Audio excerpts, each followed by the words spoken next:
পুনৰ ৰাজ্যত ভয়ংকৰ ধৰ্ষণ কাণ্ড এইবাৰ দক্ষিণ কামৰূপৰ তামুলদী গাঁৱত ধৰ্ষণ কৰি কিশোৰীক হত্যাৰ চেষ্টা আব্দুল মালেক নামৰ লম্পট যুৱকে সংঘটিত কৰিলে এই ঘটনা কিশোৰীগৰাকীক ধৰ্ষণৰ পাছতে ডেগাৰেৰে উপৰ্যুপৰি আক্ৰমণ ৰক্তাক্ত হৈ ঢলি পৰা যুৱতীগৰাকী মৃত্যু হোৱা বুলি ভাবি ঘটনাস্থলীৰ পৰা পলায়ন মালেক আলীৰ আৰু আক্ৰমণৰ বলি হোৱা কিশোৰীগৰাকীক সংকটজনক অৱস্থাত জিএমচিএইচত চিকিৎসাধীন ঘটনাক লৈ সৃষ্টি হৈছে তীব্ৰ চাঞ্চল্যৰ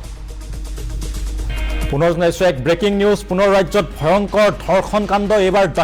দক্ষিণ কামৰূপৰ তামুলদী গাঁৱত ধৰ্ষণ কৰি কিশোৰীক হত্যাৰ চেষ্টা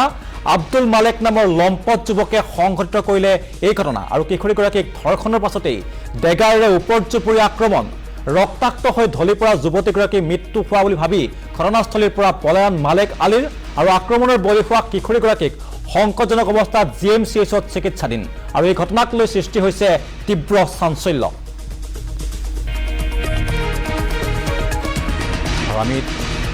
দৃশ্য দেখুৱাই আছোঁ আৰু এগৰাকী হৈছে মালেক আলী আৰু এই মালেক আলীয়ে ধৰ্ষণ কৰি হত্যাৰ চেষ্টা চলাইছিলে এগৰাকী কিশোৰীক আৰু দক্ষিণ কামৰূপৰ তামুলদী গাঁৱত ধৰ্ষণ কৰি কিশোৰীক হত্যাৰ চেষ্টা চলাইছিলে আব্দুল মালেক নামৰ লম্পট যুৱকে আৰু কিশোৰীগৰাকীক ধৰ্ষণ কৰাৰ পাছতেই ডেগাৰেৰে উপৰ্যুপৰি আক্ৰমণ কৰিছিল আৰু ৰক্তাক্ত হৈ ঢলি পৰা যুৱতীগৰাকী মৃত্যু হোৱা বুলি ভাবি ঘটনাস্থলীৰ পৰা পলায়ন কৰে মালেক আলীয়ে আৰু আক্ৰমণৰ বলি হোৱা কিশোৰীগৰাকীক সংকটজনক অৱস্থাত জিএমচিএইচত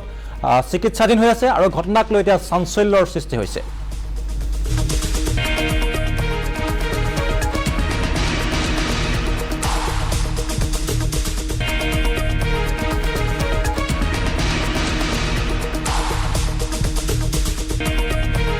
পুনৰ ৰাজ্যত ভয়ংকৰ ধৰ্ষণ কাণ্ড এইবাৰ দক্ষিণ কামৰূপৰ তামুলদী গাঁৱত ধৰ্ষণ কৰি কিশোৰীক হত্যাৰ চেষ্টা আব্দুল মালেক নামৰ লম্পট যুৱকে সংঘটিত কৰিলে এই কাণ্ড আৰু কিশোৰীগৰাকীক ধৰ্ষণৰ পাছতে ডেগাৰেৰে উপৰ্যুপৰি আক্ৰমণ ৰক্তাক্ত হৈ ঢলি পৰা যুৱতীগৰাকীক মৃত্যু হোৱা বুলি ভাবি ঘটনাস্থলীৰ পৰা পলায়ন কৰিছিল মালেক আলী নামৰ লম্পটটোৱে আৰু আক্ৰমণৰ বলি হোৱা কিশোৰীগৰাকীক সংকটজনক অৱস্থাত জিএমচিএইচত চিকিৎসাধীন হৈ আছে আৰু ঘটনাক লৈ এতিয়া সৃষ্টি হৈছে তীব্ৰ চাঞ্চল্যৰ